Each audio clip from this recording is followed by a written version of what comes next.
Eh bien, bonjour Gildas, merci de me recevoir chez toi. Bonjour. C'est un réel plaisir que tu répondes aux mémoires de l'ufologie francophone pour les générations futures. Alors, première question, depuis quand t'intéresses-tu à l'ufologie et pourquoi? Je me suis intéressé à l'ufologie alors que j'étais encore étudiant. J'étais lycéen euh, à Paris et j'ai commencé à m'intéresser aux ovnis déjà à cette époque-là. C'était dans les années 50, hein. Ça remonte à loin. Hein. Et j'avais lu déjà à l'époque qu'il y avait des articles dans Science et Vie. Il y avait eu un bel article dans Science et Avenir en 1962 avec l'astrophysicien Pierre Guérin. Et puis il y avait des bouquins, il y avait des livres de Aimé Michel, hein, et puis quelques autres. Il y avait déjà pas mal de livres à cette époque-là. Donc j'étais déjà pas mal documenté dès cette époque-là. Mais je ne m'étais pas encore vraiment investi dans les ovnis à ce moment-là. Ça a commencé plus tard. Ouais. Donc, en fait, j'ai commencé à vraiment travailler les ovnis dans les années 70.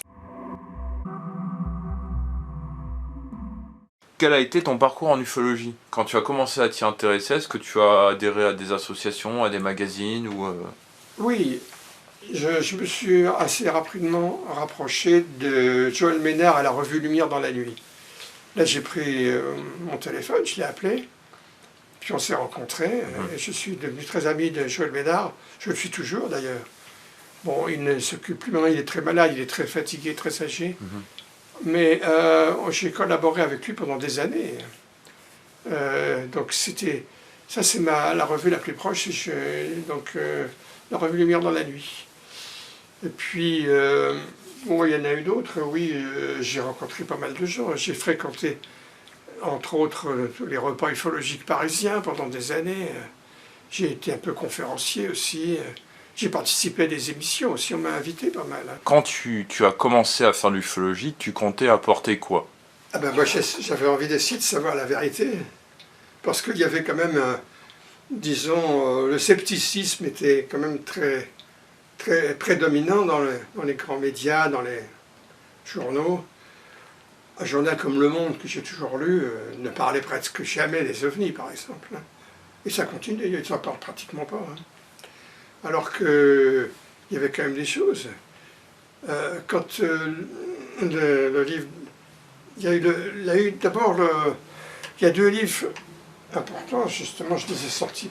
Il y a eu une commission d'enquête de l'armée de l'air dans les années 50 qui s'appelait Livre bleu, hein, Blue Book.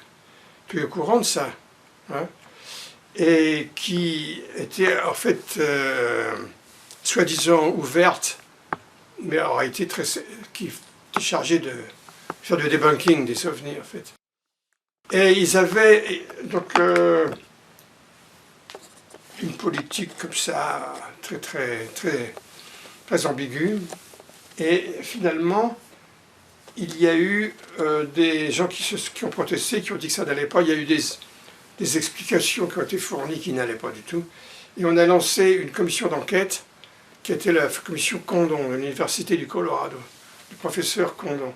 Ça a donné, je la fais courte, hein, l'histoire, ce rapport qui est paru en 1969. Ça, c'est la version papier, paperback, qui était publié par le New York Times. En parenthèse, le New York Times, le plus grand journal américain, qui était sceptique. Hein. Dès les années, dès la première vague de 1900, qui a eu lieu en 1947, et ça a tourné, on va en reparler, puisqu'on va parler de Roswell un peu. Et il y a eu à ce moment-là la fermeture de la commission Condon, dans la même année, en 1969. Or, il y avait l'astronome Alan Hynek qui était responsable scientifique, conseiller scientifique, qui s'est insurgé à ce moment-là, qui a dit « Ah mais non, moi je ne suis pas d'accord du tout, ça fait 20 ans que j'enquête sur les ovnis, et peu à peu, je me suis convaincu de la réalité des ovnis. » Et il a publié un livre que nous connaissons bien en France, puisqu'il a été traduit.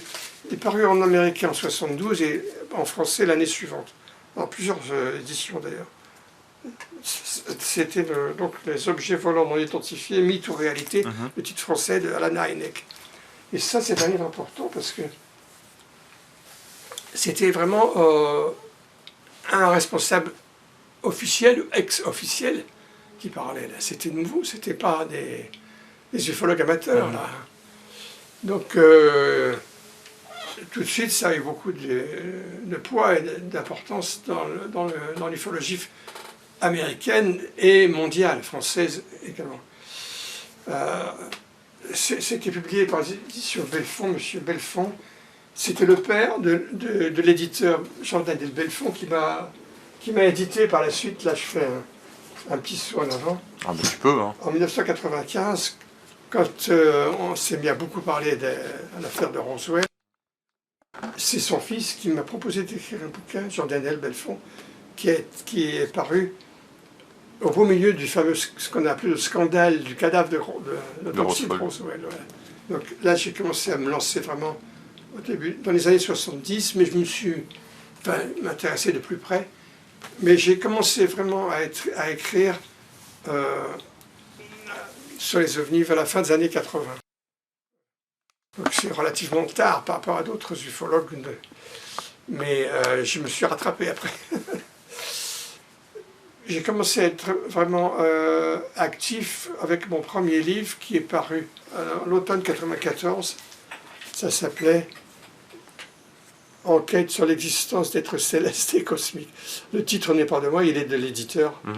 Et là, il y avait c'est un peu à cheval sur les ovnis, mais aussi sur toutes les apparitions, toute l'histoire des apparitions d'êtres célestes, évidemment souvent religieuses. Donc c'est un livre un petit peu... c'est une sorte de tour d'horizon un petit peu de tout ce vaste sujet. Les apparitions mariales aussi? Les apparitions mariales, bien entendu, Fatima, etc. Alors Fatima, c'est très important à mon avis, parce que c'est là que l'on voit se faire la jonction indubitable entre le domaine religieux et l'ufologie. Parce qu'à Fatima, il y a des descriptions précises. Ça m'a beaucoup intéressé, ça.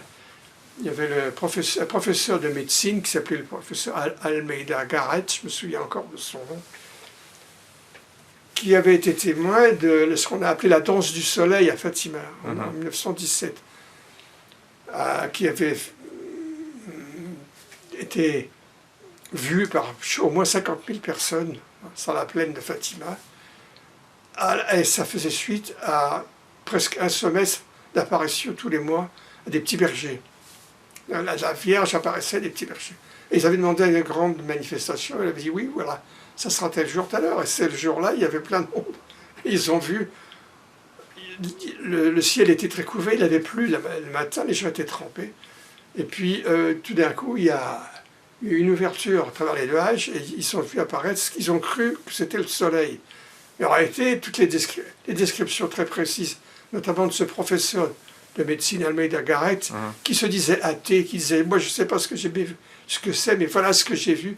Et la description qu'il a faite, c'était un ovni. C'était un énorme ovni, en fait. Voilà.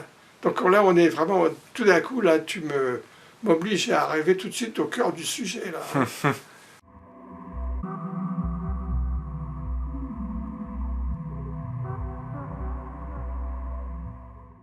Est-ce que tu as déjà observé quelque chose? Ah, alors ça, c'est une question qui m'embarrasse. Parce que j'ai pas... honnêtement, j'ai jamais vu d'ovni. Ça peut arriver, hein. Je n'ai jamais vu d'ovni. Mais je connais beaucoup de gens qui en ont vu. D'abord, premièrement, des gens crédibles, que je considère comme tout à fait crédibles. Et puis, j'ai eu une expérience assez curieuse que j'ai vécue au col de Vence. J'avais des amis là avec Joël Ménard de Lumière dans la nuit, on était allés les voir, Pierre Bic et l'autre, qui nous avaient emmenés au col de Vence. Oh, il faisait froid déjà là. J'avais pris froid, je m'étais pris une bonne angine en revenant en Paris. Mais il y avait eu des phénomènes assez curieux. En particulier, un espèce de bruit qui était monté dans la nuit. Et moi, je n'ai pas compris ce qui s'était passé. C'était le bruit du col de Vence. Mais bon, c'est assez. Et j'ai rencontré un gars qui avait vu un ovni là aussi au col de Vence. Et bon, c'est pas, je suis pas témoin direct d'ovni. T'as pas eu des jets de pierre là-haut? Alors des jets de pierre, il y en a eu pas mal, on en a parlé beaucoup. Joël Ménard en a vécu, lui. Mais non, j'ai pas vu ça. Il y a des phénomènes étranges et mystérieux. Ça, j'en suis certain. Oui. Il y a des choses très très bizarres. J'ai tendance à me concentrer personnellement sur les dossiers plus solides, si je puis dire, tels que le crash de Roswell et tout ce qui s'ensuit.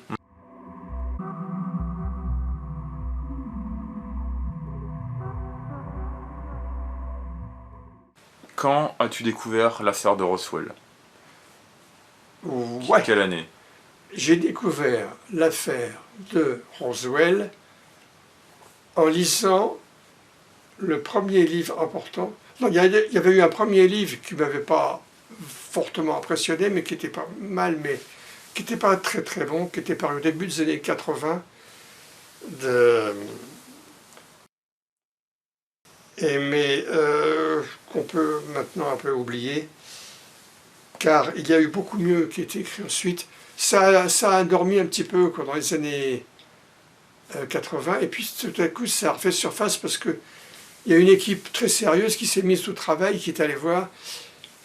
C'était une équipe d'un des deux grands organismes américains d'enquête, le QFOS, ça s'appelait. Et il s'appelait Kevin Randall et Donald Schmitt, tous les deux.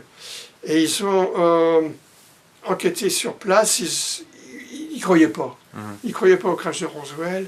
Ils ont on va régler ça en 3 semaines. Et ils y sont toujours aujourd'hui. C'était fin des années 80. Ils ont écrit un premier livre qui est paru en 1991 et qui m'a tout de suite branché là-dessus très fortement.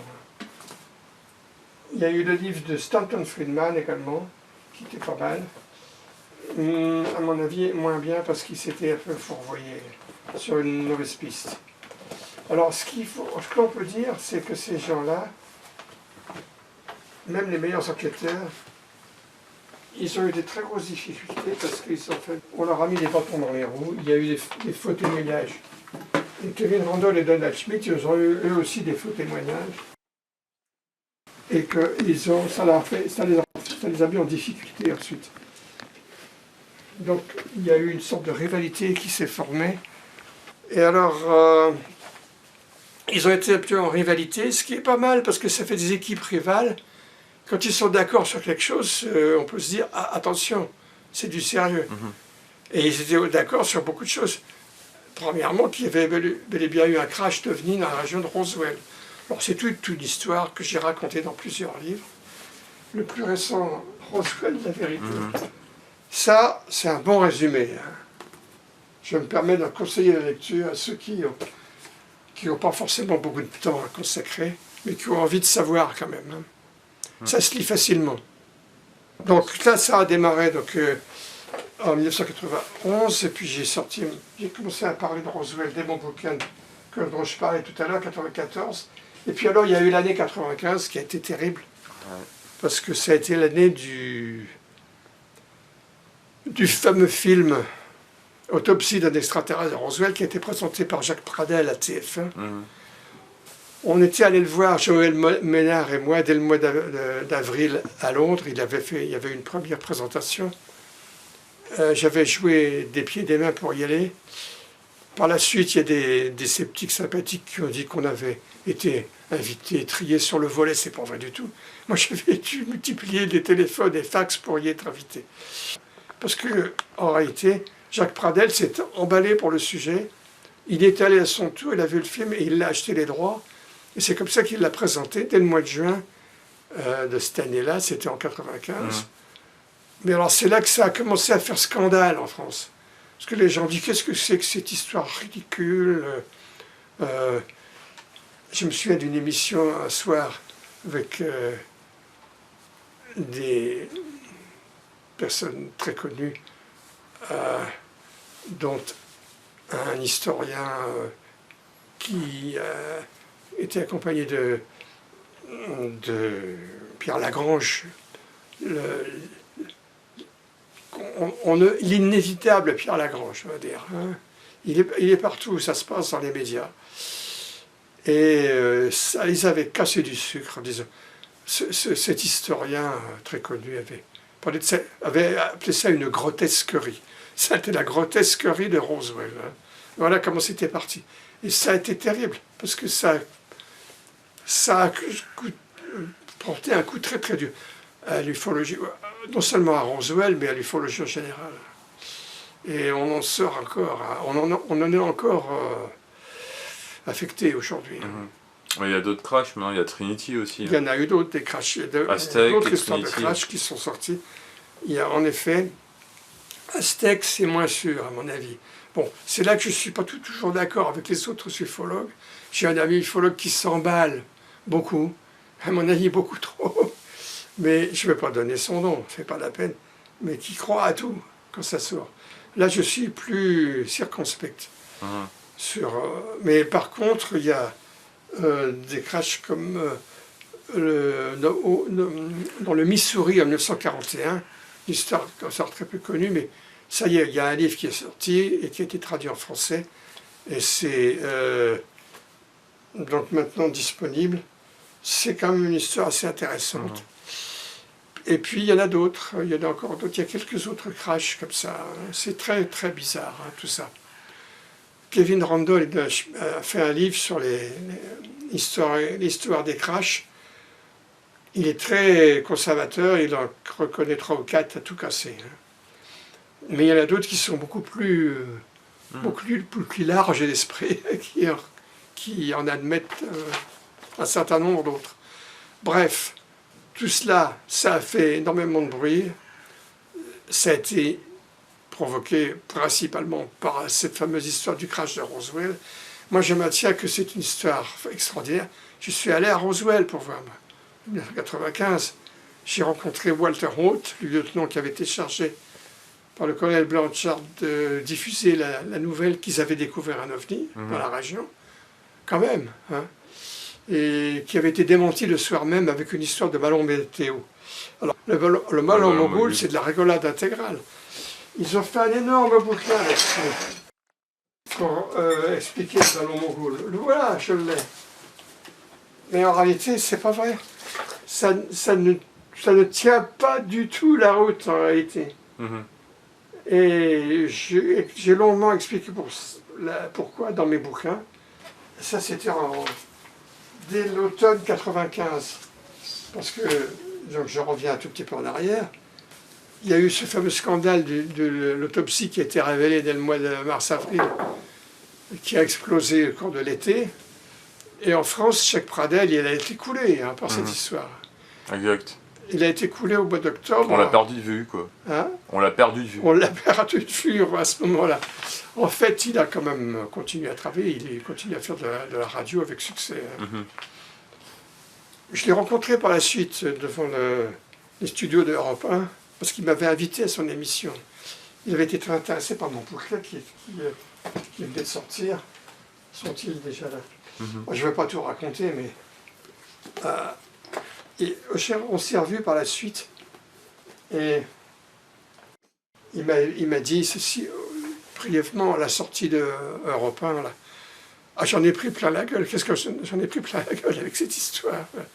Et c'est vrai, hein, il a perdu son émission. Il était le journaliste de télévision le mieux payé hein, de la télévision en France hein, à l'époque. Moi, j'étais adolescent quand c'est sorti, ça. Oui. Je me rappelle, il y avait l'extraterrestre partout dans les journaux. Ah bah oui. J'étais en vacances en Haute-Savoie. J'ai des dossiers d'articles là-dessus. Et ils vendaient même la cassette vidéo. Oui, après il y a eu aussi. la cassette vidéo, je l'ai aussi, là, quelque part par là. Joël Ménard et moi, quand on est sortis, on a vu pour la première fois, personne ne l'avait vu encore. Le fameux film d'un quart d'heure sur l'autopsie. on était quand même assez perplexes. Maintenant, après avoir bien réfléchi, lui et moi nous sommes persuadés, avec beaucoup d'autres, que c'était une manipulation extrêmement sophistiquée, très bien faite, qui était destinée à couler l'affaire de Roswell en réalité. Et ça a très très bien marché. Parce que tout le monde a dit, ouais, tout ça c'est de la rigolade. En fait, voilà. C'est des machines à faire du fric. Mmh. Voilà. Ils ont fait du très... Je tire mon coup de chapeau aux experts en désinformation qui ont fait cette opération. Et ça a très bien marché. Jacques Pradel, lui, il y a cru, oui, il était persuadé. Oui. Et par contre, son assistant Nicolas Maillard, il n'y croyait pas beaucoup.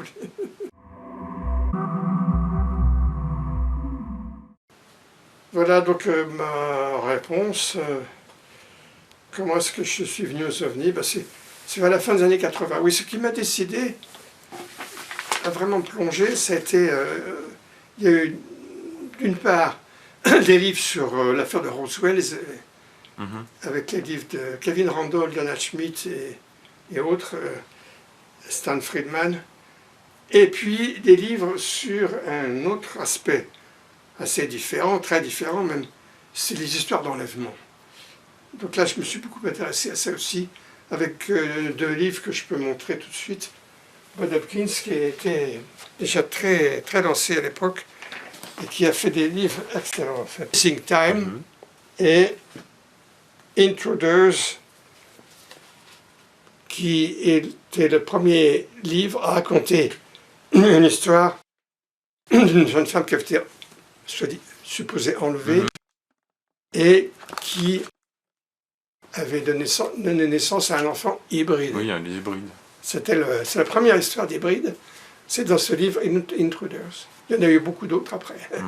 Il y a eu des films aussi, Il y a eu des films, bien sûr. Il y a le film Intruder aussi. Ah ben c'est peut-être la même histoire. Oui, ça floque encore beaucoup la trouille, ce sujet-là. Et beaucoup de gens ne veulent pas en entendre parler. Le sujet des enlèvements, c'est un sujet très très vaste, très mystérieux. On peut en parler, je veux bien en parler. Il y a un autre personnage que je peux citer tout de suite, pour ne pas l'oublier, que j'ai rencontré par la suite, c'est le docteur Roger Lair, que j'ai rencontré d'abord en Angleterre lors d'une réunion sur les ovnis, et puis j'étais en train de lire son premier bouquin, que j'ai là, et qui est très intéressant. Roger Lair, c'est un médecin pédologue, comme on dit, un spécialiste des pieds en Californie, qui a fait 16 opérations d'implants supposés. Il a beaucoup travaillé, Roger Lair. Il est mort maintenant, malheureusement. Je l'ai rencontré, il était venu à Paris en 2003, il a passé une semaine en 2003 à Paris. Il était très malade déjà. Et j'ai beaucoup apprécié d'avoir été ami de Roger Lair, entre autres. Ouais.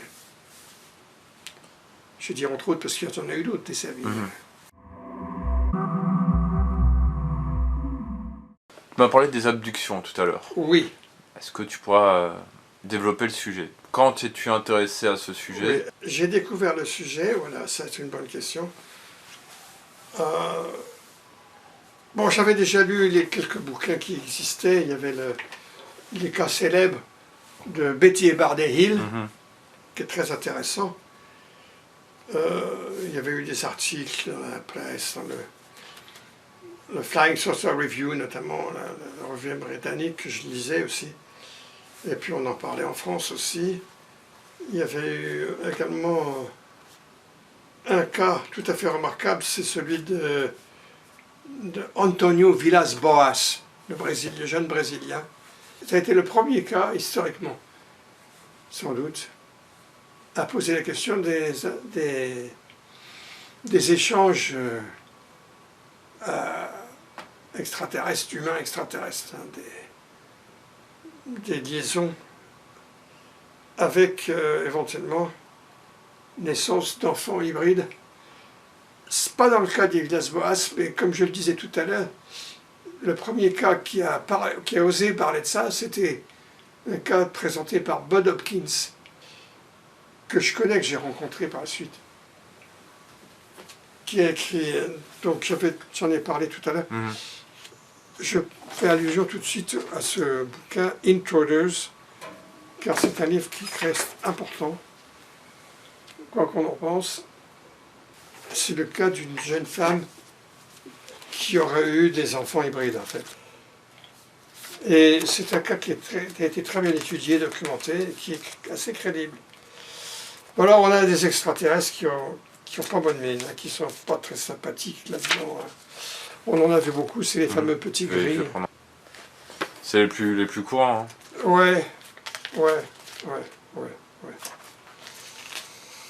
C'est un vaste sujet. Ah, les petits gris, oui. Les petits gris et autres.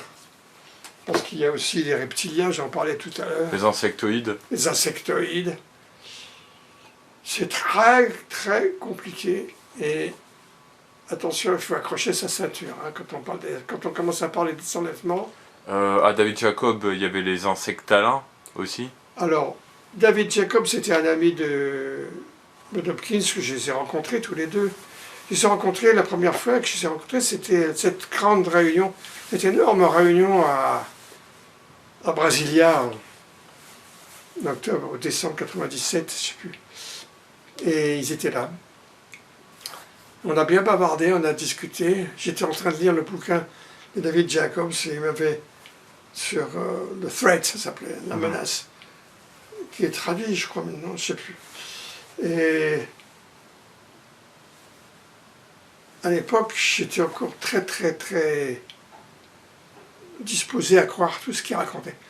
Maintenant, je suis quand même plus prudent, hein, surtout dans le cas de David Jacobs. À mon avis, David Jacobs, il est allé beaucoup trop loin.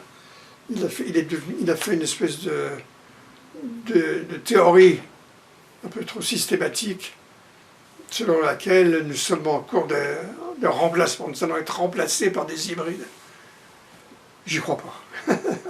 Autant dire tout de suite, disons les choses franchement, je n'y crois pas à cette théorie. Donc, on s'est un peu éloigné. Il est très âgé maintenant. Il est venu à Paris, il a fait une conférence en septembre 2018. Voilà. À la Maison des Mines. À la Maison des Mines. Pour parler un peu des enlèvements, je dirais que moi je suis persuadé qu'il y a une bonne part de vérité dans tout cela, mais que les raisons de tout cela sont obscures. Je ne pense pas qu'il s'agisse de nous remplacer par des hybrides. Je pense plutôt qu'il y a des extraterrestres qui font des expérimentations, qui font des expériences. Et qui sont peut-être destinés à aller peupler d'autres mondes, d'autres planètes, entre parenthèses. Parce que ce sont des gens qui circulent beaucoup, si j'ose dire. Nous sommes des petits provinciaux, mais ces extraterrestres, ils se baladent énormément. Ils font des expériences. C'est de la génétique, c'est de la super génétique extraterrestre, tout ça. Voilà. Donc là, il se passera encore beaucoup de temps avant qu'on arrive à comprendre quelque chose, à savoir ce qui se passe. Et c'est d'ailleurs la raison pour laquelle, à mon avis, c'est probablement la raison principale pour laquelle ça reste encore très secret. Parce que les responsables américains, ils en savent un bout. Ils en savent long là-dessus. Et le moment n'est pas venu d'étaler toutes ces choses qui font peur. Alors il y a un professeur américain, le docteur Mack, professeur de psychiatrie, qui s'est intéressé beaucoup au sujet. Il est mort maintenant, hein, comme Bob Hopkins d'ailleurs aussi. Et il avait rencontré Bob Hopkins et Hopkins l'avait branché là-dessus. Il s'est beaucoup intéressé, il a écrit plusieurs livres, dont un au moins a été traduit en français, je crois. Oui, je suis même certain. C'est une bonne lecture. Mais j'ai comme certaines réticences parce qu'il tire le sujet vers le spirituel.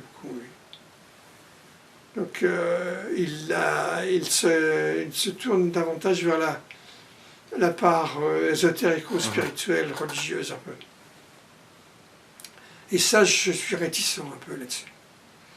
Je pense que il y a un aspect religieux dans tout cela, mais que, en l'occurrence, c'est justement l'une des raisons pour lesquelles on préfère rester très discret et très secret sur le sujet. Parce qu'il y a des choses qui sont très, très choquantes pour les esprits, pour les croyants, pour les religieux. C'est ce que je pense. Voilà. Et je sais un petit peu de quoi je parle parce que je suis d'une famille très catholique pratiquante. Bon, c'est ce genre de choses que je raconte, je ne peux pas leur raconter ça. Enfin, il y a des gens que je ne peux pas. J'ai une vieille cousine qui croit, qui est très croyante. Je ne vais pas lui raconter des choses comme ça.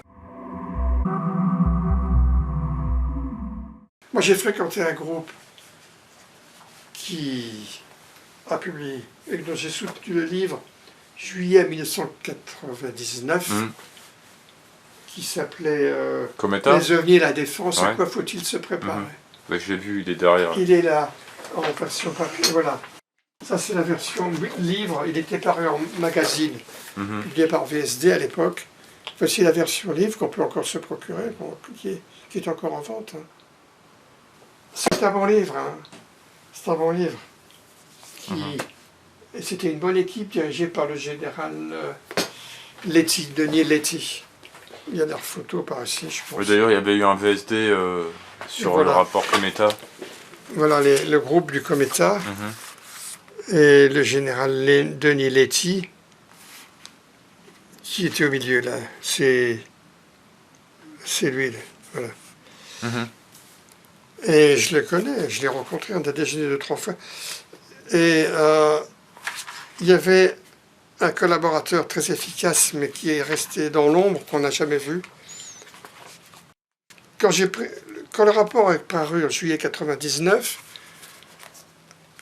j'ai pris tout de suite la défense de ce rapport, parce qu'il était attaqué immédiatement dans la presse, notamment par Pierre Lagrange, l'inévitable Pierre Lagrange. Et je me suis dit, ça ne va pas se passer comme ça, moi je vais faire un article, je vais prendre la défense. Je l'ai fait, notamment dans les médias américains, dans la ufologie anglophone. Et j'ai fait un résumé en anglais du rapport. Et à ce moment-là, je l'ai publié avec leur accord, ils ont vérifié un petit peu, ils ont demandé quelques corrections. Et ça s'est fait, et ça a eu tout de suite un énorme succès dans le monde. Hein. Ça a très très bien marché. Ouais, le rapport Cometa, oui. C'est ça. Ah oui, c'est devenu très, très connu dans le monde entier. Tout à fait. Et donc j'ai été invité pour en parler. D'abord en Angleterre, à l'automne, et puis ensuite ça m'a valu m'être invité également aux États-Unis. Et aussi en Italie, j'en ai parlé, j'ai été invité au Brésil aussi. Bref... tu as fait le tour du monde, quoi. J'ai fait le tour du monde, pas seulement avec le rapport Bio. Enfin, c'est l'une des publications. Ma première publication qui m'a fait connaître, quand même, c'est mon livre à travers le monde, c'était mon livre. C'est mon livre Sont-ils des gènes, qui a été traduit en plusieurs langues. Hein. J'ai eu 3-4 livres publiés dans plusieurs langues, dont celui-là. Je crois bien que je l'ai encore, l'édition italienne. Il caso Roswell. Tiens, ce serait pas ça par hasard. Il caso Roswell. Alors, pour la petite histoire, on n'avait pas le droit de publier des photos. L'éditeur français de mon premier bouquin avait essayé d'acheter des droits des photos, mais il avait été repoussé parce qu'ils avaient vendu les droits à Jacques Pradel, TF1. Alors on s'en est sorti de la manière suivante, c'est que moi j'ai dessiné la tête du canard. Voilà. C'est moi qui ai fait ce dessin. Bah, c'était libre. C'était libre, moi j'avais bien le droit de copier un dessin, une photo. Voilà, et ça, ils l'ont repris comme ça, dans l'édition italienne. C'est mon dessin du cadavre de Roswell. C'est marrant, hein. Et t'as dû faire des conférences en Italie suite à ça? Ah oui? Et comment que j'en ai parlé, oui. Bien Donc tu as rencontré les ufologues italiens comme Pinotti? Roberto Pinotti qui est devenu un ami. Oui, il m'a invité au moins une dizaine de fois en Italie, Roberto Pinotti. Bah, moi je l'ai rencontré à Torriglia en 2015. Parce que je suis allé à un congrès en Italie. Ah oui? À Torriglia. Où ça? Torriglia. Je connais pas. C'est un lieu où il y a eu une RR3. C'est comme le Valençol italien là-bas, hein. Ah oui. Il y a eu des géants qui ont été aperçus. Ah oui. Non, moi j'ai été invité l'affaire par Pilotti. Zanfretta. Si je te dis, c'est l'affaire Zanfretta. Ah oui, oui, oui, Zanfretta, oui, Oui, bien sûr. c'est à Torriglia. Zanfretta. Voilà. Oui, oui, le Donc, il y géant, avait- c'était une espèce de géant. C'est ça, il y avait étrange. un congrès. Ah, c'est un peu effrayant. C'est ça, il y avait un congrès ufologique. C'est là où j'ai rencontré Roberto Pinotti, Giorgio oui. Patera et compagnie. Oui, Patera, je le connais aussi. Avec des ufologues plus jeunes aussi. Moi, je les ai rencontrés pour la première fois. Pinotti, c'était quand j'ai été invité au Brésil en décembre 1900, je ne vais pas dire de bêtises, 97. Voilà, c'est ça. Parce que mon livre était paru. Donc, j'avais été invité. Il était paru donc en octobre 95. Et en janvier 96, j'avais été invité à une grande émission de Christophe de Chavannes, qui s'appelait, je ne sais plus comment, comme un lundi ou quelque chose comme ça. C'est le Montmardi. Ou Ciel Montmardi. C'était pas un jour de gloire. Hein, t'as eu du courage d'y aller. Ah oui, Ouais. il en fallait. Il en fallait. J'étais avec Jean-Pierre Petit, dont j'étais ami à l'époque. Je ne le suis plus maintenant parce qu'on s'est querellé là. Enfin bon. Mais il m'a rendu un grand service ce soir-là. Parce qu'il y avait l'ufologue russe Boris Surinov qui était l'invité principal. Et Petit voulait absolument parler avec Surinov. Il s'intéressait à la Russie. On était allés dîner ensemble, à côté du grand fromage là, de l'RTF. Et c'est Jean-Pierre Petit qui avait convaincu Surinov de lire mon bouquin. Ça ne l'intéressait pas, il disait oh non, j'y crois pas, ces trucs-là. Mais un an après, il m'a appelé, Surinov, il m'a dit j'ai lu votre livre, sans je suis convaincu, et si vous voulez, je peux essayer de vous faire inviter à une grande conférence qui va avoir lieu à la fin de l'année au Brésil. Je dis, ah ben d'accord. Et ça s'est fait comme ça. Et là, j'ai rencontré plein de gens, notamment Roberto Pinotti, qui était avec son copain Mauricio Baiata à l'époque. Ils se sont séparés, ils se sont fâchés. Ce sont des choses qui arrivent. Parce qu'il m'a raconté, Pinotti, que Baiata a essayé de prendre sa place comme directeur du CUN, du Centro Ufologico Nazionale.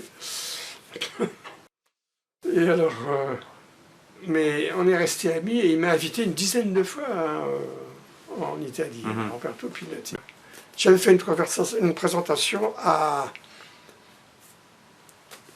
donc à Brasilia, qui s'était bien passée, ils avaient beaucoup apprécié, au point que d'ailleurs que mon texte, qui était en anglais, avait été publié dans 4 numéros de suite du UFO Journal après. Et traduit en portugais, etc. Il y avait des choses très intéressantes au Brésil. Donc c'est là que Roberto Pinotti m'avait invité. Ils avaient déjà encore, ils étaient en train de traduire mon bouquin déjà là. Quand je suis arrivé à San Marino, il était sur les tables. Donc finalement, l'ufologie, j'ai presque été un peu plus connu à l'étranger qu'en France pendant un certain temps, en fait. Bon, on me connaît un petit peu, mais pas tant que ça. Non, ouais. Maintenant, si, on te connaît. On me connaît. On sait qui est Gildas Bordet. Oui, on me connaît, oui.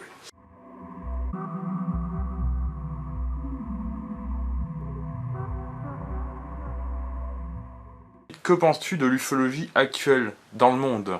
Puisque tu as travaillé avec l'ufologie internationale. Oui. L'ufologie dans le monde, on vient d'en parler quand même assez longuement. Il se passe beaucoup de choses. Il y a pas mal de gens qui travaillent.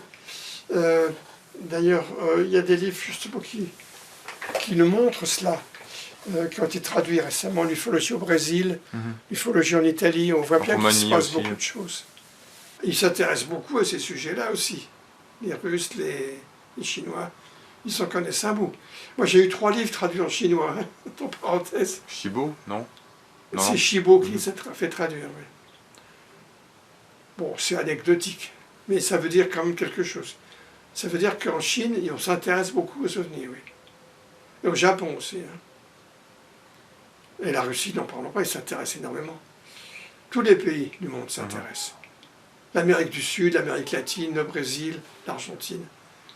Moi, j'ai rencontré le général responsable des ovnis au Chili. Et aussi, il y a des experts au Pérou, dans différents pays. Donc c'est un phénomène mondial. Hein.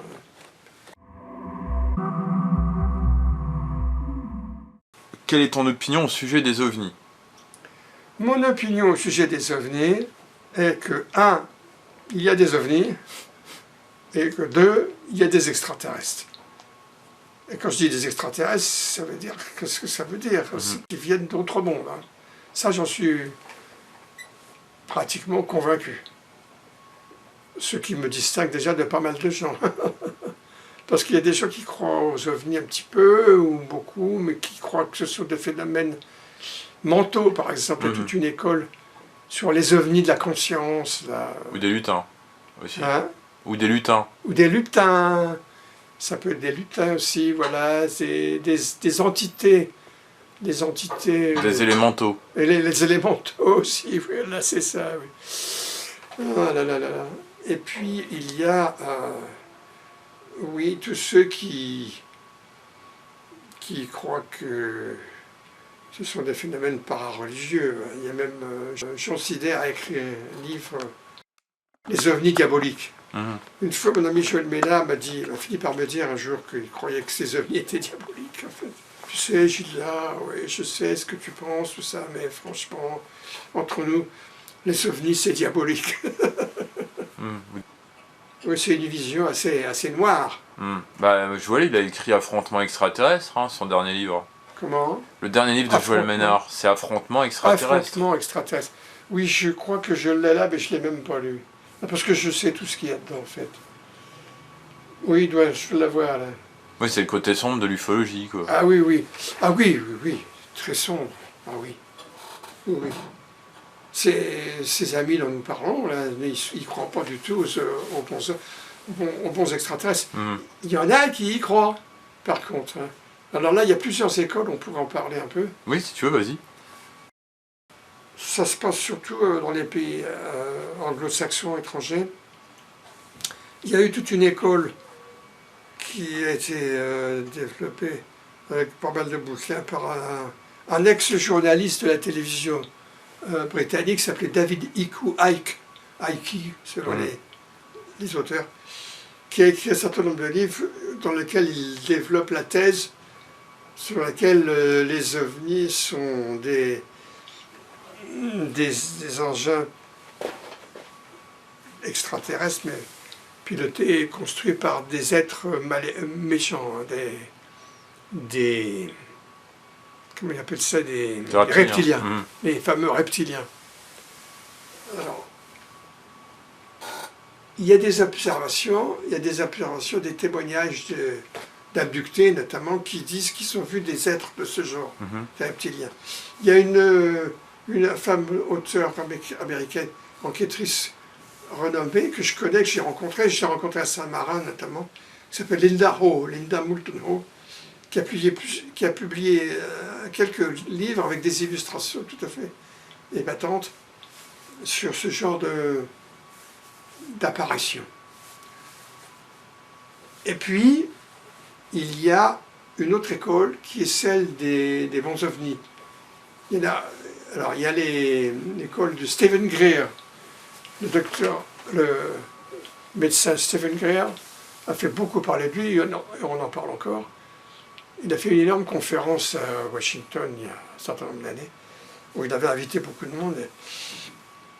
Moi, je l'ai rencontré à Washington. Et à Paris même, on l'a reçu. Joël Ménard et moi, on l'a interviewé pendant 1 heure à Paris. Et je pense que il en fait des tonnes.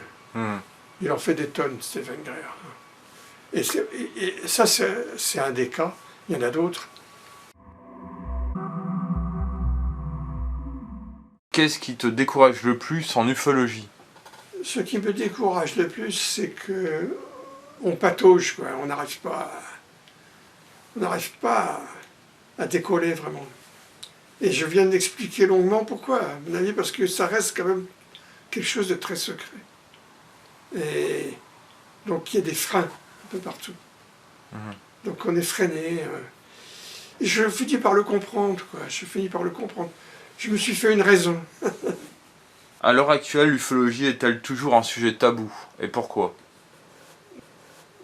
Oui, c'est un petit peu ce que je viens de dire. Ça reste un sujet. On marche sur des œufs en ufologie. Hein. On n'ose pas trop avancer. Les grands médias restent très prudents sur l'ufologie.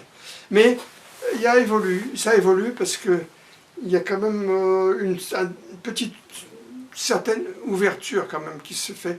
Je pense que l'une des causes de cette ouverture, là ça mérite d'en dire un mot quand même, c'est que de ces dernières années, les Américains ont bougé quand même. Ils se sont mis à publier des choses, et notamment dans la grande presse, par exemple, il y a une journaliste qui s'appelle Leslie Kidd qui a publié un très bon livre. Exactement. C'est moi qui l'ai traduit, alors je peux en parler. Et tu la connais, Leslie? Oui, je la connais. Bien? Bien, c'est peut-être beaucoup dit, je la connais quand même un peu, oui. Tu étais présent avec elle à Châlons? Eh ben oui, je l'avais interviewée à Châlons. Ah ben voilà. Oui, en effet, elle accompagnait Bob Hopkins, elle était la compagne de Bob Hopkins à ce moment-là. Et moi, je t'ai filmé à Châlons en 2005. Oui. Mais avec un tout petit appareil photo numérique, j'avais 20 ans. Hein. Oui, c'était pas mal ça, oui. Je l'avais interviewée, j'étais content de ça, oui. Mais là, elle a fait un bon bouquin très classique. C'est marrant d'ailleurs, elle ne parle pas du tout des enlèvements pratiquement là-dedans, alors qu'elle était la compagne de Bob Hopkins pendant une dizaine d'années. Mais elle n'a pas voulu en parler parce que son objectif c'était les grands médias américains. Et là, elle a réussi cette opération. Et ça a peut-être aidé les Américains à se réveiller un peu plus, notamment les militaires, et à se mettre à parler un peu. Ils ont été un peu poussés comme ça, à parler un peu plus des ovnis, et ils ont fini par divulguer des cas d'observation par des pilotes de l'armée de la marine, plutôt, de la marine américaine, des pilotes embarqués à bord de porte-avions qui ont rencontré et filmé des ovnis, des deux côtés d'ailleurs, sur le côté Pacifique et côté Atlantique. Et ça a été publié, ça, ces dernières années. Leslie Kidd a participé à ces publications dans le New York Times, le Washington Post. Et là, ça a fait bouger. Ça a quand même eu un certain écho, quand même, dans la grande presse. Les gens commençaient à se dire « Ah mince alors, il se passe quelque chose là, quand même. »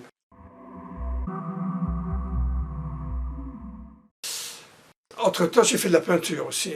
J'ai fait pas mal de peinture. J'ai même écrit un livre sur l'art moderne, qui a eu un certain succès. Donc, je ne suis pas un zombie de l'ufologie, quand même. J'ai d'autres centres d'intérêt, quand même. Ah ben, je vois tes tableaux, là. Voilà, oui, ils sont sympas. Tableaux, hein. Ouais. Ils sont sympathiques, je trouve. J'aime bien les couleurs. Moi, je m'intéresse beaucoup à l'ufologie populaire. Oui. C'est-à-dire à l'ufologie dans les arts, dans les graffitis aussi. Oui.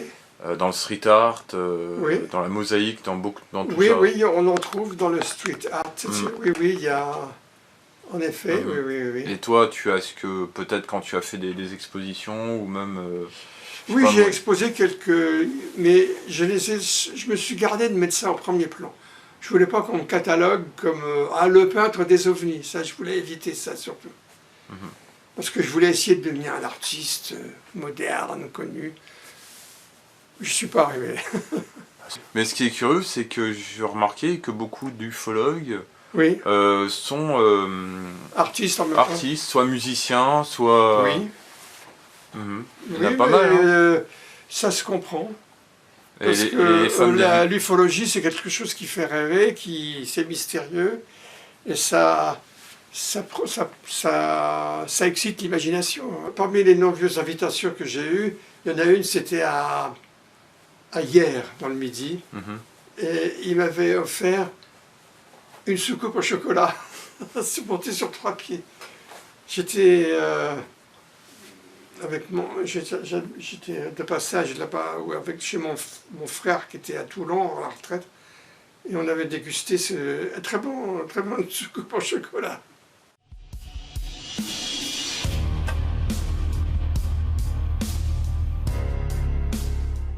Est-ce que tu aurais un dernier message pour les auditeurs d'ODH TV et auditrices aussi pour les Alors, ouvriers?